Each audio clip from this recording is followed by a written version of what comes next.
Dear student, Gayatri PG college Sanchore की online classes में आपका स्वागत है। आज हम BSc part third organic chemistry में नेक्स्ट जो टॉपिक है एपिमराइजेशन, एपिमरीकरण and glucose convert into mannose, glucose का मैनूज में परिवर्तन। देखिए, इससे पहले लेक्चर में हमने मोनोसैकेराइड के कॉन्फ़िगरेशन की बात की थी और एरिथ्रियो एंड थ्रियो डाइस्टेरियोमर्स क्या होते हैं इसके बारे में डिस्कस किया था। तो आज हम एपिमराइजेशन, छोटा क्वेश्चन भी 1 नंबर का पूछा जाता है, व्हाट इज एपिमराइजेशन, एपिमरीकरण क्या है, और बड़ा क्वेश्चन भी पूछा जाता है कि ग्लूकोज का मैनूज में परिवर्तन किस प्रकार से किया जाता है। तो देखिए, एपिमराइजेशन होता है कि किसी भी मोनोसैकेराइड के अंदर जो असिमेट्रिक कार्बन होता है उस असिमेट्रिक कार्बन पर H और OH की स्थिति में, यानी OH जो ग्रुप है उसके विन्यास में भिन्नता हो या परिवर्तित हो, तो इस प्रकार के जो समावेवी होते हैं उनको एपिमर कहा जाता है और इस विन्यास परिवर्तन का जो प्रक्रम होता है वो एपिमराइजेशन कहा जाता है। देखिए, जैसे हम बात करें डी ग्लूकोज है CHO,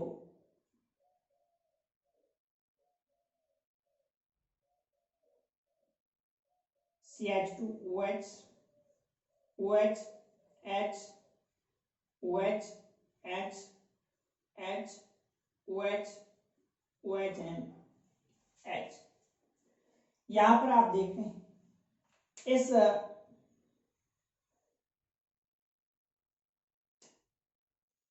ग्लूकोज के अंदर C2 carbon, C3 carbon, C4 carbon और C5 कार्बन असिमेट्रिक कार्बन कहलाता है। OH समूह राइट साइड में है, ये डी ग्लूकोज है। इस डी ग्लूकोज के अंदर C1 कार्बन के अतिरिक्त और C6 जो कार्बन, जो कि ये असिमेट्रिक कार्बन नहीं होते हैं, C2, C3, C4 और C5 जो कार्बन है इस कार्बन को हम असिमेट्रिक कार्बन कहा जाता है, क्योंकि C2 कार्बन पर, C3 पर, C4, C5 इन सभी कार्बन परमाणु चारों संयोजकता पर भिन्न भिन्न परमाणु या समूह जुड़े होते हैं। तो इस C1 को छोड़ करके और C6 कार्बन को छोड़ करके C2, C3, C4 और C5 कार्बन पर अगर H और OH की स्थिति में परिवर्तन होता है तो इस प्रकार के जो आइसोमर्स होते हैं उनको एपिमर कहा जाता है और ये जो विन्यास परिवर्तन का प्रक्रम होता है इस प्रक्रम को हम एपिमराइजेशन, एपिमरीकरण कहा जाएगा। अब इसे डी ग्लूकोज के C2 कार्बन पर अगर OH जो ग्रुप है उसको परिवर्तित कर दिया जाए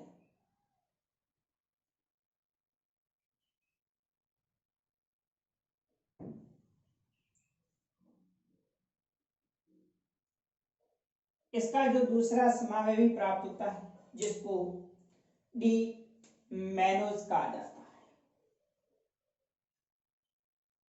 यहां पर आप देख रहे हैं OH समूह राइट साइड, ये लेफ्ट में OH, H, बाकी सारा विन्यास सेम रहता है।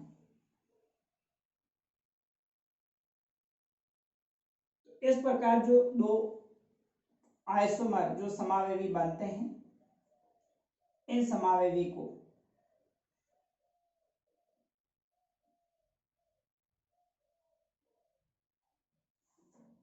एपिमर कहा जाएगा और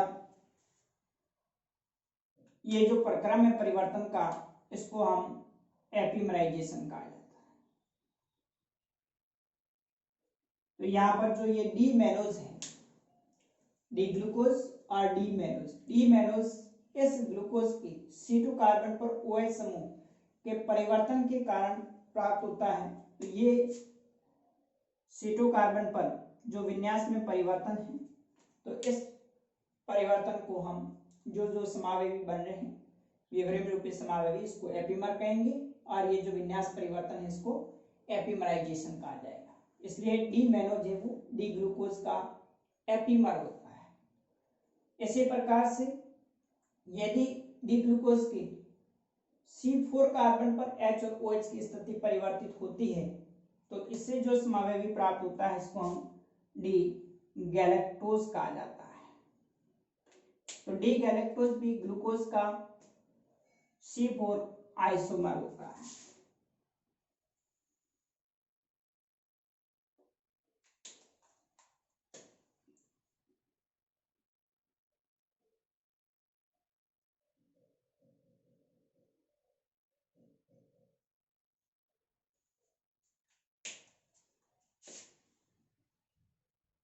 बाकी सारे ग्रुप सेम रहेंगे,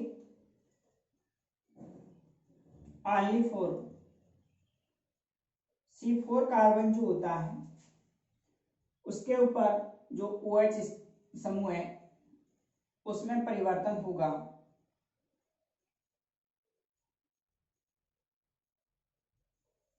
इससे प्राप्त जो समावेवी होगा इसको हम डी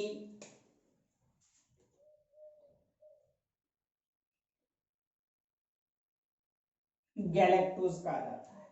तो डी गैलेक्टोज में आप देख रहे हैं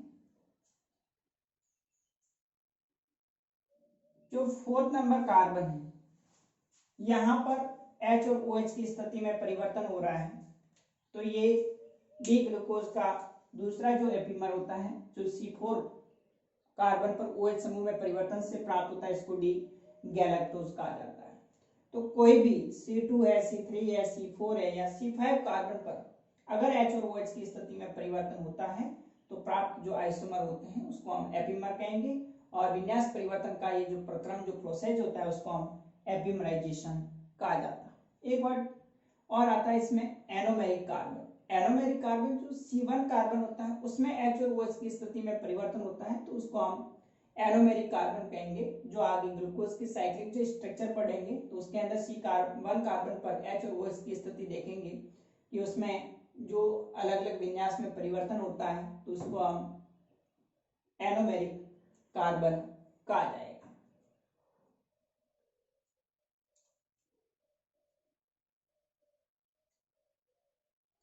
अब देखिए हम इस डी ग्लूकोज का डी मैनोज में किस तरह से परिवर्तन किया जाता है।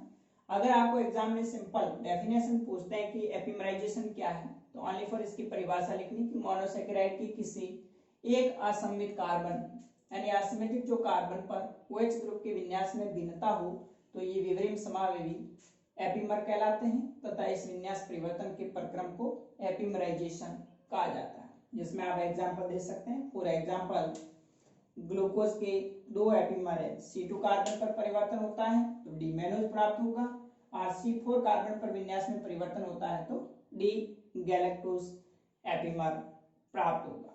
अब हम जो ग्लूकोज से मैनोज में परिवर्तन के कुछ प्रोसेस है, किस प्रकार से डी ग्लूकोज को डी मैनोज में परिवर्तित किया जाएगा।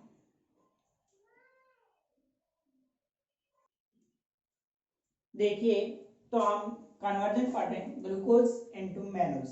तो मैनोज जो होता है वो C2 एपीमर होता है ग्लूकोज का। तो ग्लूकोज को जब मैनोज में परिवर्तन करते हैं तो इसमें निम्न प्रक्रम है। सबसे पहले ग्लूकोज का रिडक्शन करवाएंगे, फिर दूसरे स्टेप में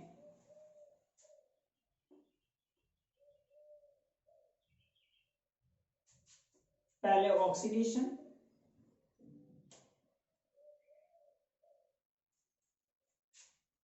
उसके बाद में पृथक्करण, फिर तीसरे स्टेप में गामा लैक्टोन फॉर्मेशन, और फोर्थ स्टेप के अंदर फिर रिडक्शन करवाएंगे। तो ग्लूकोज का मैनेजमेंट जो परिवर्तन है वो 4 स्टेप में होता है। सबसे पहले हम ग्लूकोज का ब्रोमीन वाटर की उपस्थिति में ऑक्सीडेशन करते हैं।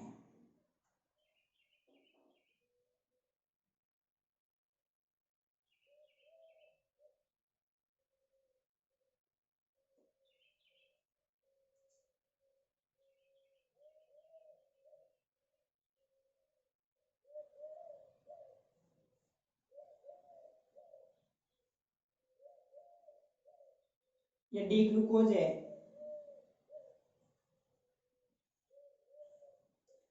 इस डी ग्लूकोज का bromine water Br2 plus H2O ऑक्सीकरण करवाया जाएगा। तो ब्रोमीन वाटर की उपस्थिति में ऑक्सीकरण से जो फर्स्ट एडियाइडिक ग्रुप है वो ऑक्सीकृत होकर के ग्लूकोनिक एसिड बनाता है।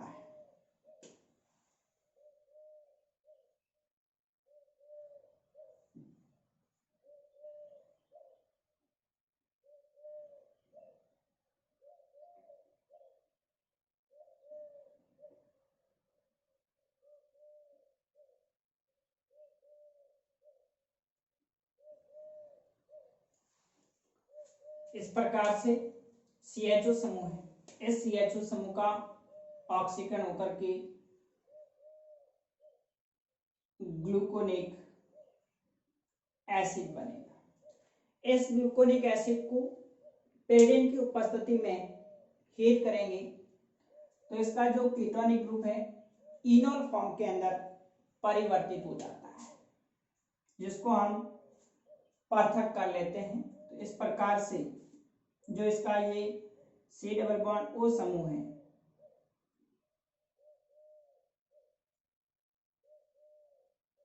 इनोल फॉर्म के अंदर परिवर्तित हो जाएगा।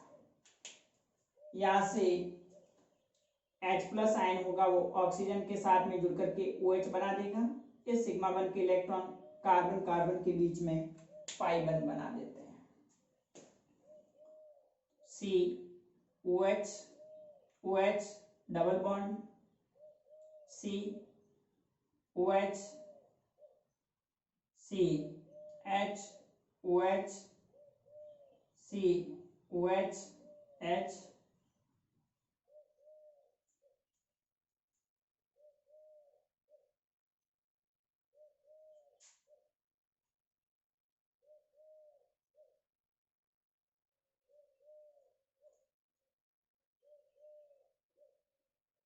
COH H and CH2OH। ये 6 कार्बन युक्त जो C+O COH समूह है वो पेरिन की उपस्थिति में जो C+O समूह कीटोनिक जो ग्रुप है वो इनोल फॉर्म के अंदर इस तरह से परिवर्तित हो जाता है। उसके बाद में फिर आगे इसको हम इनोल फॉर्म को पृथक कर लेते हैं और पृथक करने के बाद में OH समूह परिवर्तित होकर के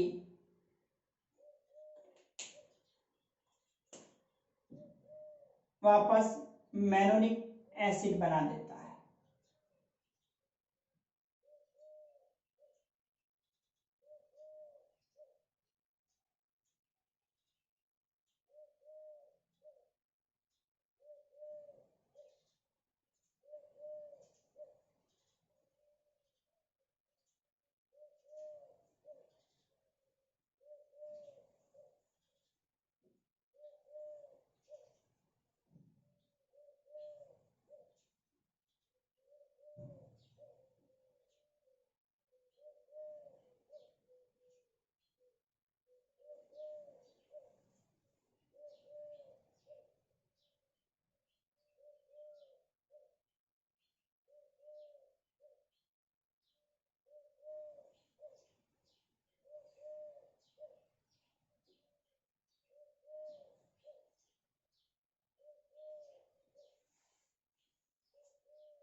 यहाँ पर HOOH, बाकी कोई विन्यास में परिवर्तन नहीं होगा। ओनली फॉर जो C2 कार्बन है ये वापस COOH बना देगा और यहां से OH समूह का है वो क्या हो जाता है, पृथक्करण हो जाता है। यहां से इस प्रकार से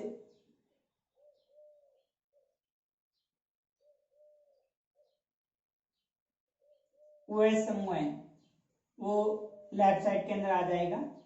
फिर हाइड्रोजन परमाणु इसके साथ में जुड़ करके COH बना देगा, बाकी COH है यहाँ पर।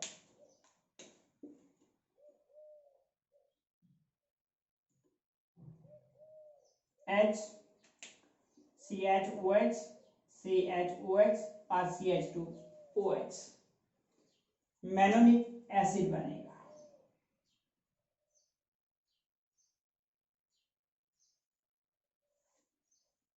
अब इस मैनोनिक एसिड को आगे हीट करते हैं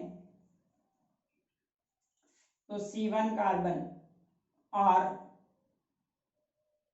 C3 carbon, C4 carbon, alpha beta gamma carbon, यहां से एक H2O अणु रिमूव होकर के गामा इलेक्ट्रॉन का फॉर्मेशन होगा। इस प्रकार से C double bond O CH OH CH OH CH COH H and CH2OH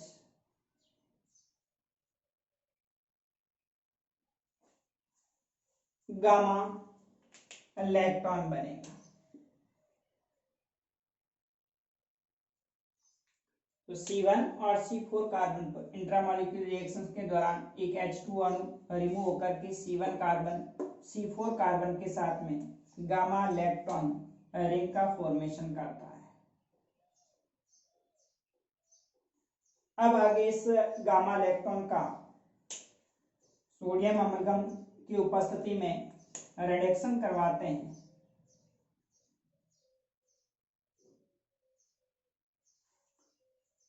तो यहां से बॉन्ड ब्रेक होकर के एक हाइड्रोजन परमाणु CHO के साथ जुड़ करके एल्डिहाइड HOH CH CH इसके साथ हाइड्रोजन परमाणु जुड़ करके OH बना देगा, COH H एंड CH2OH।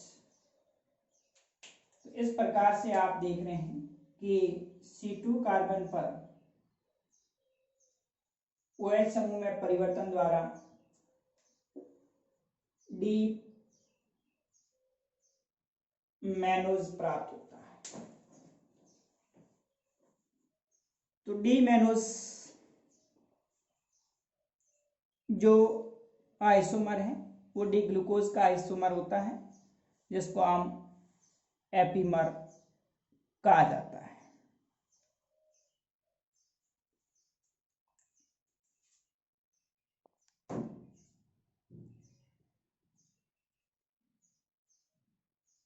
तो देखिए एक बार पुनः इसको, सबसे पहले डी ग्लूकोज का ऑक्सीडेशन करवाते हैं तो CHO समूह ब्रोमीन वाटर की उपस्थिति में ऑक्सीकृत होकर के एसिड में कन्वर्ट होगा।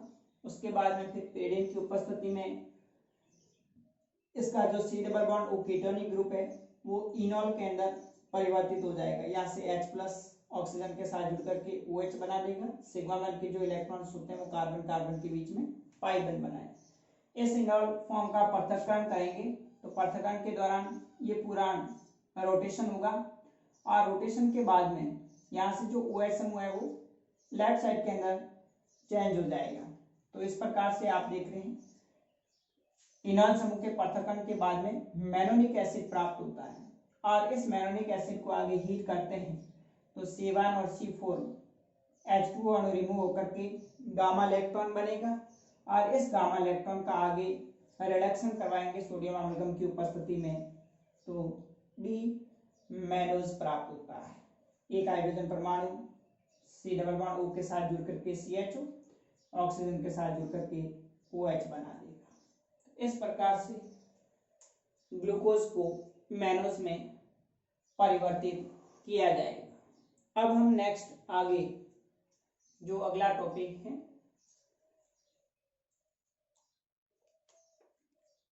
ग्लूकोज के साइक्लिक स्ट्रक्चर, इसके बारे में अगले लेक्चर में डिस्कस करेंगे। Okay, thank you.